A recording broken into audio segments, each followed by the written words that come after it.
Hello, students. Today we are going to see about the next poem, The Trees. Now, this poem is written by Adrienne Cicely Rich. She was an American poet, essayist, and feminist. Feminist means who writes about female natures. So she was called one of the most widely read and influential poets of the second half of the 20th century, and was credited with bringing the oppression of women and lesbians to the forefront of poetic discourse. So she was always talking about women and the lesbians also. Rich criticized rigid form of feminist identities. Rich means very hard truths of females and valorized, and she coined the lesbian continuum, which is a female continuum of solidarity and creativity that impacts and fills women's lives. So she was a feminist who always likes to write about females. Now we'll see about the summary of this poem. Now, this is what is the central idea. Now, next is the poetic device. Here, only two poetic devices are used, children. One is simile, that is when a comparison is made between two things. Okay, like using like or as. Here in this poem, you have like newly discharged patients still reaches like a voice into the rooms. The moon is broken like a mirror. So, like this, like is used where you can find out easily that it's a simile. The next one is the imagery is used. Imagery means the usage of figurative language to represent the objects, actions, and ideas in such a way that it appeals to our physical sense. So that is the words creating a visual representation in mind. So he has talked something when you read that you have to make an image in your mind. That's called imagery. Okay. So its pieces flash now in the crown of the tallest oaks. So these are the poetic devices. Now I'll tell you the central idea of the poem, that is a summary. So in this poem, the trees are shown to struggle out of the clutches of human beings. That means people are growing trees in small pots and they're growing them at home under their shadows, under the sunshades, like that, where they don't have freedom.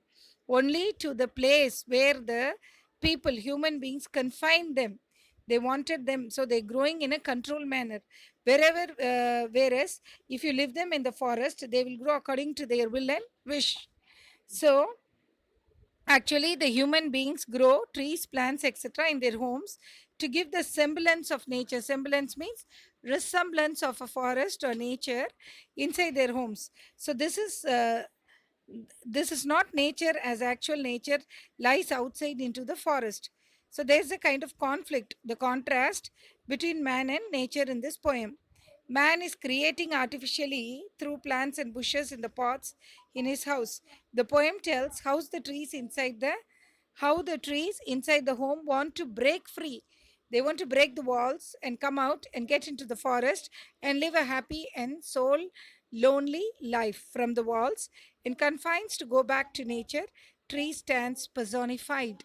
Okay, so it has a importance in life. Let's get into the poem. The first stanza: the forest inside are moving out into the forest that was empty all these days. So, what is the meaning of the first line? So, the speaker is saying that trees inside his house are moving out into the forest which has been empty for a long time. Okay, and then the trees are not moving actually, but the poet imagines them to do so through an imagery where no birds could sit because the trees are grown at home. There are no birds to come and sit on the branches. No insects hide because it is grown carefully in the home. Insects are not allowed to come and take their shelter. No sun bury its feet in the shadow. So even the sun is refusing to come and form a shadow of the tree on the floor. The forest that was empty all these nights will be full of trees by morning. Suppose if these people move towards the forest all these days, which one was empty? The whole forest was empty, will be moving now. They will start moving into the forest, and the morning when you see, the forest will be full of trees. Okay, now the next paragraph. Hope you understood the first paragraph. Next paragraph is all night the roots work. All nights the roots are working. So inside the home, the roots of the trees are working to disengage themselves from the cracks. What is disengage now? Disengage means get free themselves from the cracks in the veranda floor. Cracks mean small openings. Through the small openings, they're trying to move outside. They want to push off themselves and move into the forest. Okay. So, themselves from the cracks in the veranda floor, the leaves strain towards the glass. Strain means try very much to go out. So, towards the glass, small ticks stiff with exertion. Stiff means they're hard. Small branches are very hard and they want to push out and get into the forest. And then exertion means strain, taking lot of difficulty. Long cramped means shrunk, it is shrunk for long, bent for long. Boughs shuffling under the roof. Shuffling means moving, moving under the roof. And then what happens under the roof, like newly discharged patients, means the how the some patients are hospitalized and suddenly when they discharge they get dizziness and half dazed moving to the clinical dose. So they are half dazed. Now only they are coming to their originality and they want to get out of the hospital. Like that, these trees have been stiffed into the room.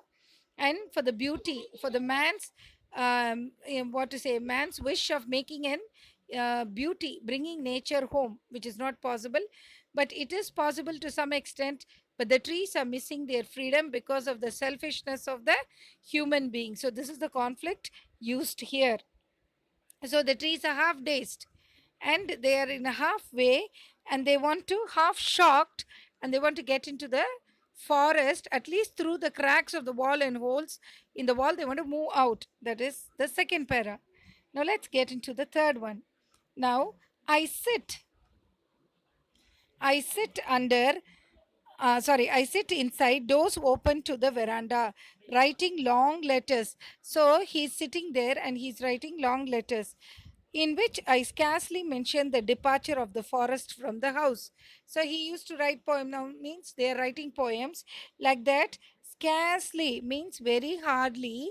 She was writing about poems, and which means mentioning in that how the departure. Departure means leaving of the forest from the house. The trees moving from the home to the forest. The night is fresh. Now, once they get into the forest, the night is fresh. The whole the whole moon shines in the sky still open. So it is shining, which the trees have not experienced so far, staying inside the under the roof in the house. The smell of leaves and lichen. So the smell of the leaves and the lichen, they are very nice. Okay, still reaches like a voice into the rooms. So the smell of the leaves and the lichens, they are coming into, lichens means a mountain flower, and they are whispering into the rooms, it seems. So that much nice it was. So the poet is sitting inside her house with the doors opening to the veranda writing letters. So this is the explanation of this para. The trees strive to go outside the house into the open in a full moon night. They want to go out, and the moon is shining in the open sky, and the night is very fresh. The poet can smell the leaves and lichens coming from the trees that reach her room like a voice. Means with the wind's whizzing sound, this smell as well as the beauty of the flowers are entering the room. We'll go to the next paragraph. Now, my head is full of whispers means she was able to hear the smell as well as the sound of the beautiful breeze in the beautiful moonlight getting into her room windows, through the windows, which tomorrow will be silent. So tomorrow it's going to be silent because all the trees already they are moving towards the forest. Okay. Listen, the glass is breaking. So he's saying, listen, the glasses are breaking. Okay. That means what happens? The glasses are breaking due to the efforts of the twigs. The twigs are breaking out through the glass. The trees are stumbling forward into the night. Stumbling means fall, striking something. They are dashing through the glass and they want to go out. Okay. Forward into the night. Winds rush to meet them. So the winds are also rushing to meet this twigs which wants to come out. And the moon is broken like a mirror. So as soon as it comes out, the moon gets broken like a mirror into pieces flash now in the crown. So flash means it is shining. The moon is shining into the pieces in its pieces flash now in the crown of the tallest oak. So the beautiful expression in the last paragraph, that is, the moon is shining and then it's breaking into pieces, and now only for the first time after the tree has been released from the difficulty of the home growing, and once it gets into the forest, the beautiful moonlight is falling and it is beautifully expressed and nice. So what happened was, in the last paragraph we can see the poet asked us to listen to the voice of the leaves and lichen struggling to go out of the house. This voice is of the trees stumbling forward into the night. These sounds will not be there in the morning, as the trees will move into the house of the forest in the night. The poet can hear the glass breaking due to the effort of the twigs. As the glass breaks, the trees are stumbling outside and get struck at different place. As they go outside, the wind rushes to meet them. The trees are so tall that they have broken the moon into pieces like a broken mirror, it seems. Means they are pushing hard and coming out. So the poet is giving a beautiful imagination that they are breaking the moon. The moon seems broken into pieces due to these tall trees coming in between it and the surface of the earth. So the moon now sits like a crown on the head of the tall trees. One can see it broken due to the presence of the tall trees there and the full moon. Full moon time, it breaks the moon and it is showing the pieces. So it is sitting like a crown on the head of the tall trees. So it's a beautiful poem. So hope you understood, children. Even though it's not there in your portions, I want you to know about this, the conflict between the man and nature. Okay.